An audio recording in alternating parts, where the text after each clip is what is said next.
Donc on reprend notre journée. Ça n'a pas été redit tout à l'heure. La rencontre des associations, en fait, Oscar, elle est née de la volonté des représentants des associations au comité de direction. Et en l'occurrence, à l'époque, c'était Steve. Qui, moi, quand je suis arrivée dans la filière, donc le 2 février 2015, m'a dit « Qu'est-ce que tu fais pour le 28 ?» Je lui dis « Mais il se passe quoi le 28 ?» Il me dit « Mais le 28, comme tous les derniers vendredis, tous les derniers jours de février, c'est le Rare Disease Day, c'est international, c'est un mouvement international de communication autour des maladies rares, et donc ce serait bien de faire quelque chose. » Voilà, donc 2 années de suite, on a fait la rencontre des associations le jour même du Rare Disease Day. Et cette année, on l'a un petit peu décalé. Voilà, mais mercredi prochain, il y aura aussi des animations un peu partout en France et dans le monde. Donc, on continue de s'inscrire dans cette démarche. Donc, je passe la parole à Steve Ursprung, donc président d'Hypophosphathasie Europe. Bonjour, merci de nous accueillir. Donc effectivement, ça fait la bonne transition parce que nous, on va vous parler un peu de recherche cet après-midi.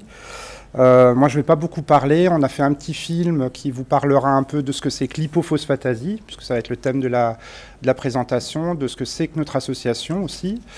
On s'est beaucoup impliqué dans la recherche, donc on en reparlera un tout petit peu après le film.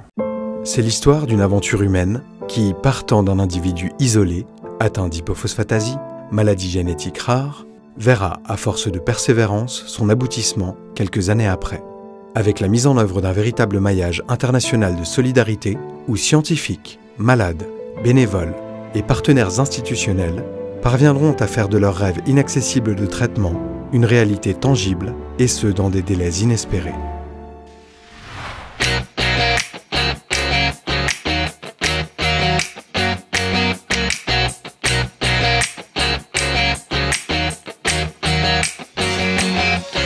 L'hypophosphathasie est une maladie génétique osseuse et dentaire, très rare, liée au dysfonctionnement d'une enzyme, la phosphatase alcaline.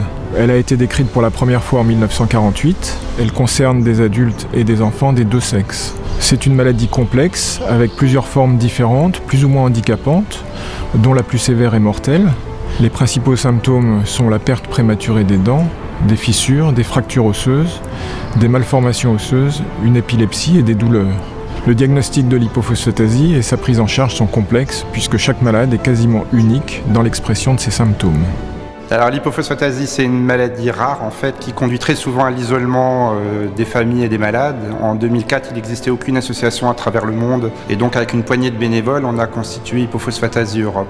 Notre volonté est toujours encore intacte aujourd'hui, elle est d'engager des actions de communication et de lobbying pour faire connaître et reconnaître l'hypophosphathasie, mais aussi d'impulser une réelle dynamique dans le domaine de la recherche et d'améliorer la prise en charge au quotidien des malades. C'est aussi évidemment porter l'espoir de nouveaux traitements efficaces. Grâce à l'action de l'association et à son conseil scientifique international, de nombreuses initiatives ont été menées, notamment à travers l'organisation de 2 symposiums mondiaux qui se sont déroulés en 2007 et en 2012.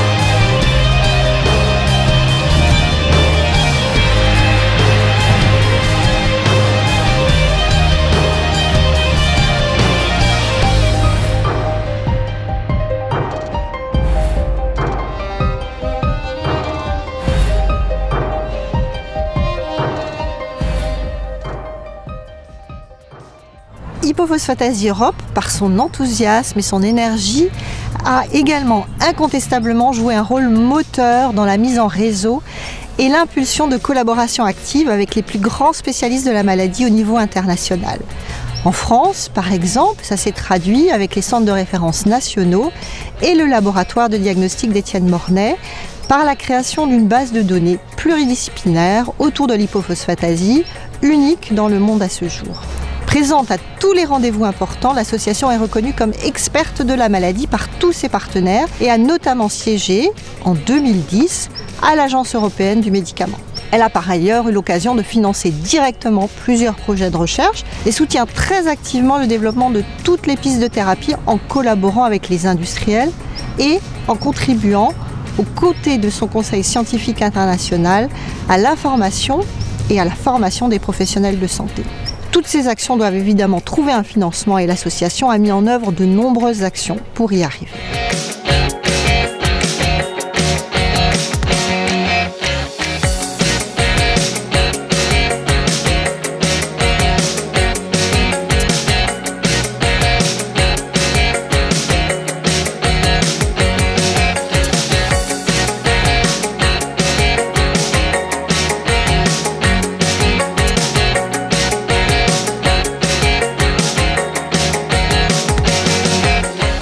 Toutes ces rencontres sportives, culturelles et gastronomiques avec le public sont autant d'occasions pour médiatiser la maladie et l'action de l'association. Hypophosphatasie Europe est une association très active grâce à ses nombreux bénévoles fidèles depuis des années. Ensemble, le combat continue, nous comptons sur votre soutien.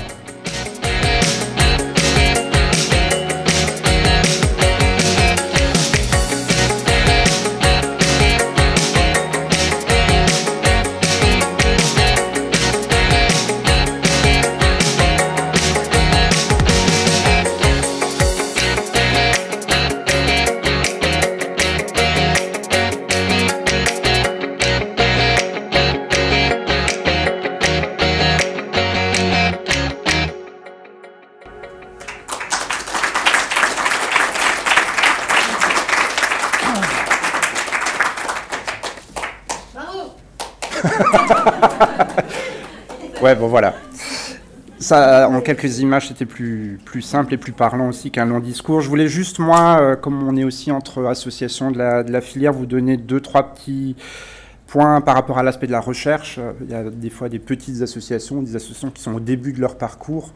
On n'a pas forcément d'avoir besoin de beaucoup d'argent pour travailler sur des pistes de recherche. La simple existence de nos associations ou la présence de nos associations à côté des chercheurs peut déclencher du financement. On est en ce moment dans un projet européen qui est un projet Interreg au niveau bucco-dentaire. Il y a 1 million d'euros qui ont été débloqués sur 3 ans, mais il faut cocher des cases, travailler avec des associations de malades. Donc le simple fait de s'engager à côté de cette équipe, ça permet aussi de déclencher du financement. C'est un exemple. Même une petite association donc, peut soutenir des grands projets et travailler dans ce domaine-là. Alors comment on fait pour travailler avec des chercheurs? C'est souvent une convention, c'est aussi un peu pratico-pratique, mais c'est aussi important de le dire, c'est pas tellement compliqué. Et puis on ne finance pas forcément la totalité d'un coût de recherche. C'est-à-dire que des fois les salaires peuvent être pris en charge par le CNRS ou etc. Et en tous les cas, l'association peut apporter, quand on a 10-15 000 euros, on peut déjà financer des projets de recherche. Donc c'est aussi des... Alors c'est peut-être des sommes qui peuvent vous paraître, quand on vend des parts de gâteau à 2 euros pour rassembler 10-15 000 euros, c'est déjà beaucoup, mais enfin ça reste des sommes, on n'est pas dans des millions non plus qui sont nécessaires pour déclencher des projets de recherche. Un chercheur, quand il a fini son travail de recherche, il va rechercher un nouveau thème. Et je me suis rendu compte, à travers les différentes rencontres, que souvent, quand il y a une association de malades qui est là pour stimuler son intérêt, aiguiser un peu son appétit, il va peut-être choisir cette piste-là. Donc c'est aussi nos présences à nous, auprès de ces chercheurs-là, qui à un moment donné vont se poser des questions, vont dire, tiens, cette maladie, on ne la connaît pas, mais il y a des malades, il y a une association sympa qui se bouge, on va peut-être aller creuser ce thème-là plutôt qu'un autre thème où il n'y a personne. Donc ça aussi, c'est l'apport concret que peut apporter une association de malades. Voilà, sur l'hypophosphatasie, juste pour revenir, on parlait de maladies avec des douleurs chroniques, c'est le cas chez nous, mal identifiées si elles sont osseuses ou musculaires. Et puis nous, on a aussi besoin de ce marqueur de douleur pour comprendre nos limites. Alors, sans doute, dans plein de maladies, c'est comme ça, mais en tout cas, chez nous, c'est comme ça. C'est ce qui nous fait aussi prendre conscience des douleurs, des risques de fractures spontanées d'os, etc. Donc, on veut masquer un peu la douleur, mais pas complètement non plus, pour pouvoir garder ce repère par rapport à notre corps. Voilà, puis c'était un duo de claquettes, donc je vais laisser mon autre compère aller sur scène, donc c'est David Magne, qu'on a le plaisir de soutenir sur un projet qui est lié donc à l'hypophosphatasie et à la douleur, et il va vous en parler.